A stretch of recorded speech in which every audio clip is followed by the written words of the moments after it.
So you're thinking about moving to Rhode Island and want to know the insurance rates? Well, in today's video, we're going to cover it with our premier insurance person, Rob Leary. If this is your first time to the channel and you want to know everything there is about living in Rhode Island, subscribe below, tap that bell for notifications so you can be the first to learn about the current market here in Rhode Island. My name is Devin, and my team and I, we get calls and texts every single day from people just like you, and we absolutely love it. So whether you're looking to move in 9 days or 90 days, give us a call, shoot us a text, or send us an email so we can help you make a smooth transition here to the Ocean State. Rob, thanks for joining us today, and we are going to be talking about the housing insurance rates in Rhode Island.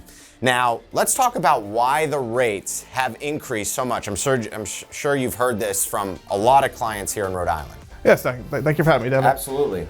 First thing first is the world changed in 2020, as we know. Yep. The real estate market has been dynamic in that entire time phrase.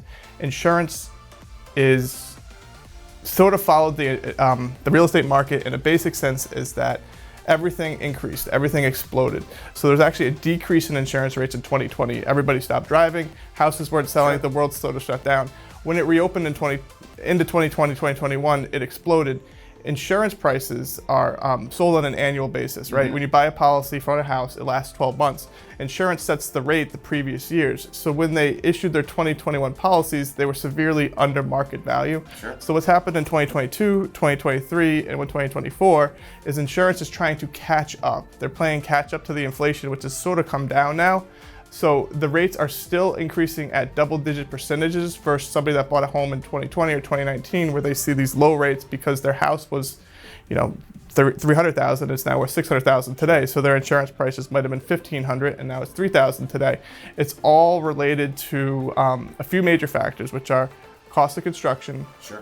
cost of real estate, and then the availability of the products like the siding, the roofing, the wood. There was that shortage. When all that stuff gets eliminated, insurance rates go up. There are local factors that come into this, such as coastal location.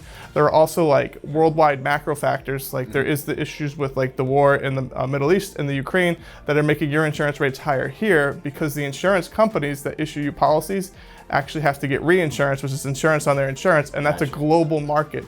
So as crazy as it sounds, there are issues that are completely beyond your control that raise rates, and they're also completely very localized that make the rates higher or lower. And these are things people don't even think about. Yeah. Like, how much would you say percentage-wise, just roughly, have rates increased from 2019, 2020 to today? I would say at this point we're close to a good risk, right? Like a newer build in not a super coastal location, you're probably up 40%. Wow. And some houses, especially if you're doing short-term rental, an older home on the water, you might be 100% or more versus what you paid back in 2019 versus what you're paying in 2024. And those are big jumps. And since the rates have increased so much since that time frame, what are things that buyers and people looking to move here to Rhode Island, what can they do to keep the rates down? So the first thing that we always offer is, in 2019, the average deductible that I would offer would be $1,000, which if there's a claim on the house, a fire, something like that, you pay $1,000, insurance pays the rest.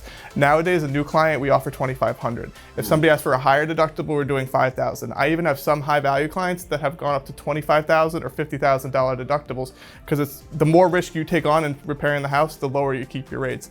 There are other things that you can do to do slight discounts. That includes alarm credits, like installing a burglar or fire alarm system. A new big one, especially for second homes, are automatic water shutoff devices. Wow. The name brand is called Flow by Moen. You install that. It's a smart system. Like if a pipe bursts, it knocks it off.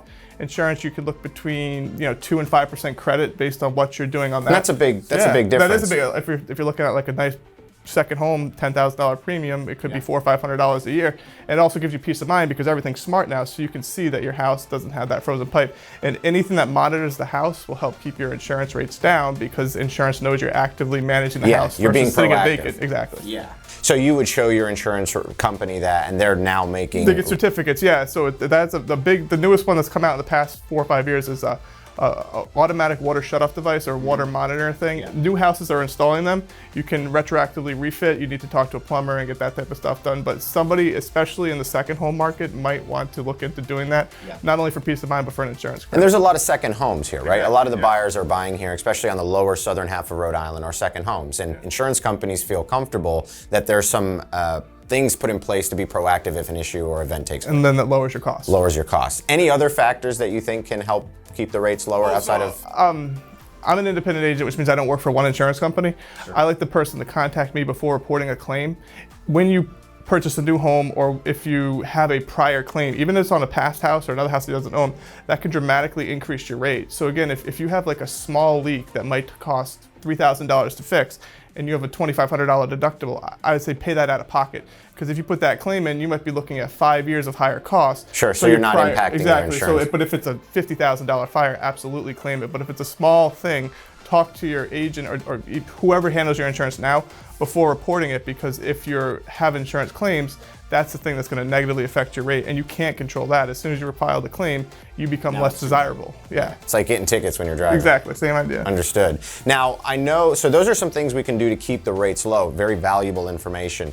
But as far as factors that also impact the rates, walk us through various factors that impact your insurance rates. So in Rhode Island, I believe that we have the average oldest house age. So across the board. Across the board. Obviously, it's a colonial state, so they've been around since 1600. You see all these things. A lot of the houses haven't been replaced; they've been renovated, right?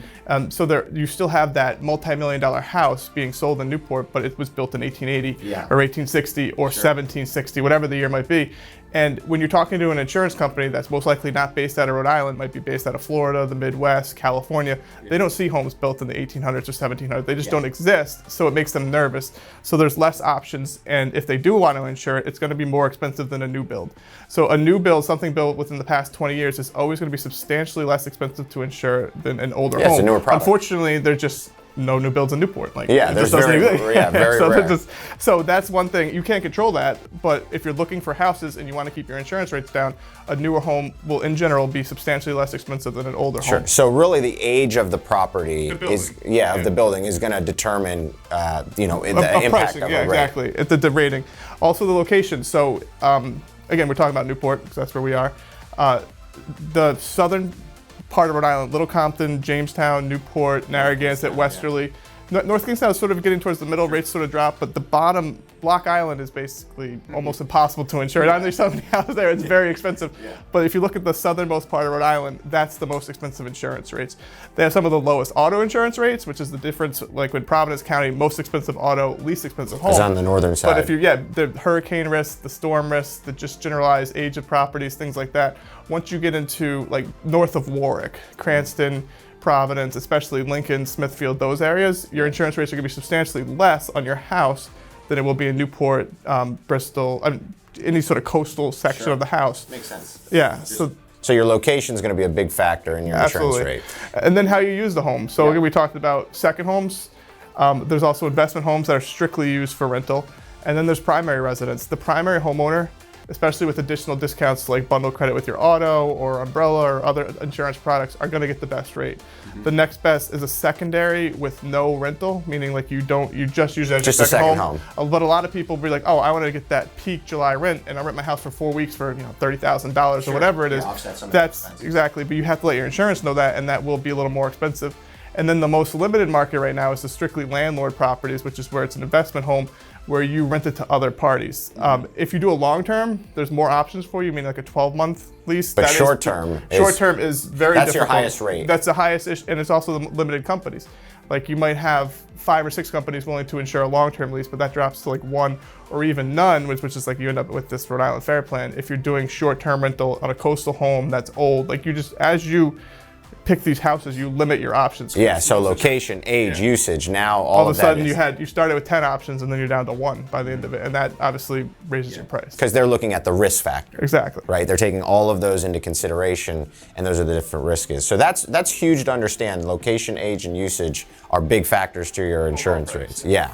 Now let's talk about, just to give the viewers an idea of pricing per county. So there's 5 counties in Rhode Island. You have Newport County, Washington County, Bristol County, Kent County, and Providence County. Let's start with Newport. What can people expect? Yeah, Newport would probably be the most expensive, especially, again, it's actually sorted by zip code. So the 02840 zip code would have the higher rates. As soon as you move to Middletown, which is 02842, you might see a 10% decrease. And as you go north again, Providence and Portsmouth and Tiverton are actually less expensive than Newport. Little Compton falls somewhere because of the fire protection, which is a whole other thing. Like there's less, I think it's a volunteer fire department, it's more rural. So Little Compton rates are also very high. If you're buying a house in Newport, the standard home I'd say is probably around $3,600 right now, especially for the year annually. $3,600, yeah, $300 a month would be somewhere close. But if you're buying in Portsmouth, same house, you might be around like $250 a month. So there's a substantial like location discount. Again, also in general, I think homes in Portsmouth are a bit newer than Newport, which goes back to that whole factor. Newport is probably the most expensive, then Little Compton, Middletown, Portsmouth, and Tiverton is probably the least expensive on the mainland, the most north. And you could probably see a regular house in Tiverton maybe going for $200 to even $150 a month for that. But of course, the houses are also less expensive. They're normally smaller. So in a generalized basis, again, if you just look at a map as you go north, expect insurance rates to drop. Sure. So that gives you kind of a good idea of what you can expect in Newport County.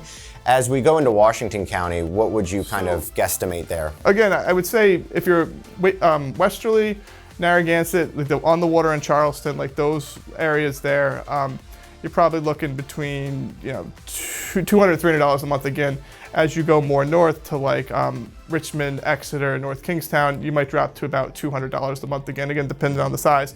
And then as you head towards Kent County, which would be like Warwick, Cranston, those areas, Coventry, further from the water, further from that, you could see prices as low as like $150 a month, which would be like $1,800. That's sort of the best rates I'm seeing in Rhode Island, and that's sort of the same with Providence and the suburbs around there, like the Lincolns, the Cumberlands, you might be $150. I don't want to sit here and tell you you're going to get $100 a month for insurance. It just doesn't really exist anymore.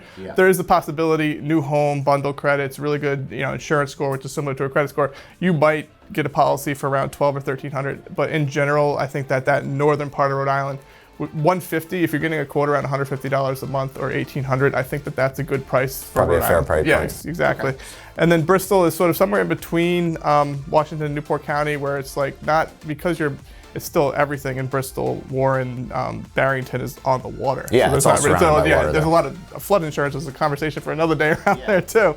But like they would probably be about $200 a month. It'll be less expensive than Newport, but more expensive than Providence. I guess is the way to put it there. So that gives a good idea of what you can expect, average-wise in those areas. Are there any areas that you can share, with the viewers where it's almost like insurance is not going to happen, right? So we were talking about it earlier. Like if you're buying a, let's say, home built in the 17 or 1800s in Newport and plan to rent it, I have very little options for you at this point besides what's called the Rhode Island Fair Plan, which is the state-sponsored insurance for guaranteed, because you have the right to insurance, but most companies don't want it. And then there are companies like Lloyd's of London that are like these international brokers that come in, but their rates are actually higher at this point than what the state charges. Well, they've kind of cornered the market, exactly. Right? Well, and they've raised rates just along with everything else. So the Fair Plan has become almost the only option for older rental properties in like Newport. Again, as you move north, there's more options, more companies come into play. But yeah, that especially short-term rental, I know that Newport's limiting it anyways, older home, and location. Those are the big factors that could get you to a point where you can't obtain insurance, or it's going to be substantially more expensive than what you had budgeted for. Sure, absolutely. And if you're looking for more information on what Rob said about Newport and the banning of short-term rentals, you can find that video above. And thanks for joining us today. We're glad we were able to cover details that are very important. So if you're looking to move here and really want to understand what the insurance rates look like, this video will give you a really good idea of what you can expect moving here. If you have any questions about moving to Rhode Island, all of our contact information is in the description below.